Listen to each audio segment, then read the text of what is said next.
வேலையெல்லாம் நல்லபடியா முடிஞ்சிருச்சுல்ல? ஆமாங்க ஐயா, இன்னும் 3 நாள்ல கும்பாபிஷேகம் வச்சிடலாங்க ஐயா. வணக்கம் ஐயா. வணக்கம். வணக்கம். வணக்கம். ஒரு முக்கியமான விஷயம், கோயில் கும்பாபிஷேகம் நடக்க போகுது இல்லையா?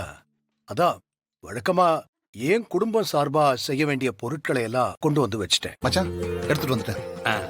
இங்க வைக்கிறேன் மச்சான். வணக்கங்க. வணக்கம். இந்த கும்பாபிஷேகம் அன்னைக்கு இங்க வர 1000 பேருக்கு தேவையான அரிசி, மளிகை சாமான், பொருள் எல்லாமே சொல்லிருக்கேன். எல்லாமே வந்துடும். அப்புறம் கலசத்துல தண்ணி ஊத்துறதுக்கு ஒரு புது வெள்ளி குடம் கொண்டு வந்திருக்கேன். பூக்கு மட்டும் நம்ம கோதண்ட கிட்ட சொல்லியாச்சு. கும்பாபிஷேகம் அன்னைக்கு மாலையோட சேர்ந்து வந்துடும். ரொம்ப நல்லதுங்க ஐயா. கும்பாபிஷேகம் அன்னைக்கு பெரிய குருக்களையும் வர சொல்லிருக்கு. அதுக்கான செலவையும் பார்த்தாச்சு. இந்த ஊருக்கும் இந்த கோவிலுக்கும் என்ன பண்ணுங்கிறத நாங்க உங்களுக்கு சொல்லணும்னு இல்லைங்கம்மா. எங்க என்னங்க கோவில் கும்பாபிஷேக செலவுக்கு என் குடும்ப சார்பா நான் 5 லட்சம் ரூபாய் கொண்டு வந்திருக்கேன். இந்த பணத்தை நீங்க வாங்கிக்கணும். இந்தாங்க.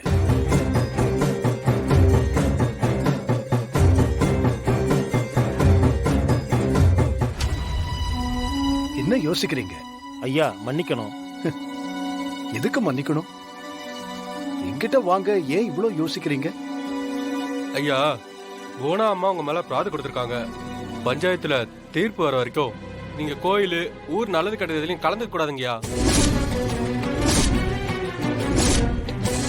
நம்ம ஊர் நடைமுறை அதானங்க ஐயா, உங்களுக்கு தெரியாதது இல்ல. ஐயா, தப்பா எடுத்துக்க கூடாது.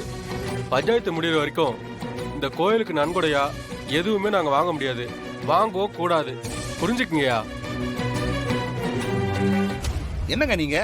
என் மச்சானை பத்தி நல்லா தெரிஞ்சும் நீங்களே இப்படி பேசிட்டு இருக்கீங்க. இவர் மேல எந்த தப்பும் இருக்காதுன்னு உங்களுக்கு கூடவா தெரியாது? ரகுராமையா தங்கமா வெள்ளியான்னு நீங்க சொல்லி எனக்கு தெரிய தேவையில்ல. ஊர் வழக்கம்னு ஒண்ணு இருக்குல்ல, அதை எங்களால மீற முடியாதுல்ல. கோவிலுக்கு கும்பாபிஷேகம் நடக்கிறப்பெல்லாம் வழக்கமா நான் பண்றது தானேன்னு அப்படியே எல்லாம் எடுத்துட்டு வந்துட்டேன். தப்பா எடுத்துக்காதீங்க. ஒரு வழக்கத்தை எனக்காக மாத்த வேண்டாம். சாமி தரிசனம் பண்ணிட்டு கிளம்புறோம். இந்தா ஜானகி. ஏங்க, ஐயா மேலதானே பிராது இருக்கு. ஆனா அம்மா தானே ஊர் தலைவி. ஊர் தலைவி அம்மா தரலாம்ல. உங்க பேர்ல தான் கொடுக்க முடியாது, ஜானகி அம்மா பேர்ல கொடுக்கலாம்ல. அவங்க தானே ஊர் தலைவி. ஊர் தலைவி அவங்க கொடுக்கலாம். என் பேர்ல கொடுத்தா என்ன, ஜானகி பேர்ல கொடுத்தா என்ன, ரெண்டும் ஒண்ணுதானே. உன் கையாலேயே கொடுமா. தப்பா எடுத்துக்காதீங்க. என் புருஷன் மேல பிராது இருக்குன்னு அவரால கொடுக்க முடியாத இந்த நன்கொடைய ஊர் தலைவியா நான் கொடுத்தா அவர் மேல கொடுத்த பிராத நானே ஏத்துக்கிட்ட மாதிரி ஆயிடாது. எனக்கு ஊர் தலைவி பதவியை விட இவர் மனைவிங்கிற அந்தஸ்து தான் முக்கியம். என் கணவரால கொடுக்க முடியாதத என் பேர்ல நான் என்னைக்குமே கொடுக்க மாட்டேன். இவர் மேல எந்த தப்பும் இல்லைன்னு பஞ்சாயத்துல நிரூபிச்சுட்டு இதை விட 10 மடங்கு இதே கோயிலுக்கு என் புருஷன் பேர்ல நான் கொடுக்கறேன். ஆனா இப்ப என்னால எதுவும் பண்ண முடியாது. என்ன தப்பா எடுத்துக்காதீங்க. அப்படி போடு தங்கச்சி. இதுல தப்பா எடுத்துக்க என்னமா இருக்கு? உங்க மனசுக்கு தோன்றத பண்ணுங்கம்மா. கோவிலுக்கு எடுத்துட்டு வந்த பணத்தை நான் வீட்டுக்கு எடுத்துட்டு போக போறது இல்ல. என் பேர்ல நன்கொடை தானே கொடுக்க கூடாது. கோயில் உண்டியல்ல காசு போடுறதுக்கு. கதிர், உனக்காக இவ்ளோ கஷ்டப்பட்டு காஃபி போட்டு கொண்டு வந்து கொடுத்தேன். நீ என்ன இன்னும் அதை குடிக்கவே இல்ல? ஓ சாரி தான், நான் மறந்துட்டேன். ரொம்ப இன்ட்ரெஸ்டிங்கா வரைஞ்சிட்டு இருந்தேனா, அதான் காஃபி இருந்ததே கவனிக்கல. ஏய் கதிர், செம்மையா இருக்குடா. பின்ன எங்க அம்மா படம் அழகா வராம எப்படி இருக்கும்? என்னது, அம்மாவா? ஆமா, எங்க அம்மா எப்படி இருப்பாங்கன்னு நினைச்சு நினைச்சு நான் வரைஞ்சிட்டு இருக்கேன்.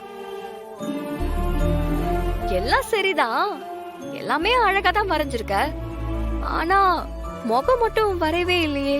அம்மா எப்படி இருப்பாங்கன்னு எனக்கு தான் தெரியாது. எப்படி யோசிச்சு பார்த்தாலும் எனக்கு அம்மா முகம் மட்டும் வரவே மாட்டேங்குது தானா. சரி கதிர், புரியுது. நீ எதுவும் வருத்தப்படாத. என் வாழ்க்கையில ஒரு தடவையாவது எங்க அம்மா முகத்தை நான் பார்க்கணும். ஒரே ஒரு தடவை அவங்க முகத்தை பார்த்துட்டா போதும். இது என்ன, இந்த மாதிரி 1000 படம் நான் வரைவேன். நீ எதுக்கும் ஃபீல் பண்ணாத கதிர். நமக்கு தான் இப்ப லாக்கெட் கிடைச்சிருச்சுல்ல, அதுல இருக்கிற முகம் கண்டிப்பா உங்க அம்மாவோட முகமா தான் இருக்கும். அத வச்சு நாம அம்மாவோட முகத்தை ஈஸியா கண்டுபிடிச்சிடலாம்.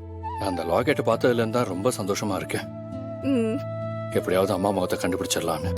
கவலைப்படாத கதிர், கூடிய சீக்கிரத்துல உங்க அம்மாவோட முகத்தை நீ பார்க்க போற.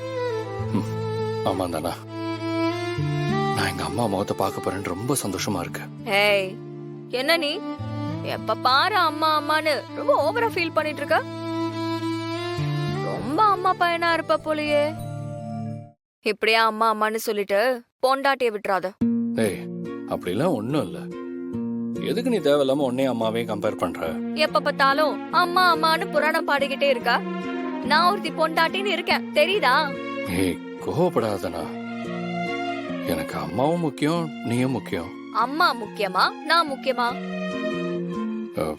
என்னதானா, இப்படி கேட்டா நான் என்ன பதில் சொல்றது? எனக்கு அதெல்லாம் தெரியாது. அம்மா முக்கியமா நான் முக்கியமா? இப்பவே சொல்லு. இல்லதானா, இப்படி கேட்டா நான் சொல்ல முடியுமா முடியாதா? சொல்லுங்கறல.